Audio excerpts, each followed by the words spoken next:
Wall-facing L-handstand to freestanding handstand. The wall-facing L-handstand to freestanding handstand is an exercise that can be used to teach alignment and awareness for kick-up to handstands. Start seated on the floor with the feet touching the wall, the legs straight and an upright posture.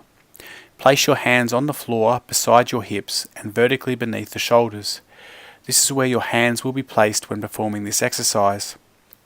Face the wall and then walk the feet up the wall until the hands are in the correct position.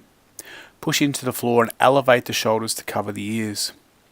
Walk both feet down the wall to create the L-handstand shape. The goal is to keep the shoulder angle open at 180 degrees and stack the shoulders directly above the wrists so that we feel the weight in the middle of the hands. Keep pushing up and thinking about the shoulders covering the ears like earmuffs.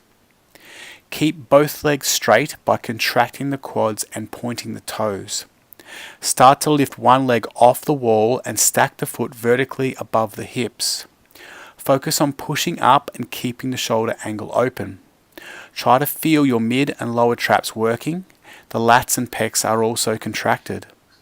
Suck the belly button in towards the tailbone and pull the bottom rib down to help set a slightly rounded back. We should not be arching the spine in this position.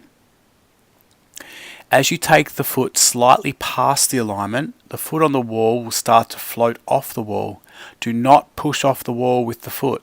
It's a game of balance and not a game of force. As the foot starts to float off the wall, you can use the fingers to control the balance and to stop you from falling forward. Try to find the point of weightlessness, bring the feet together and hold the balance. When kicking up from the floor into the handstand, we pass through the L-handstand position. Learning to move from the L-handstand to the straight body handstand helps to build the skill required to perform kick up to handstands.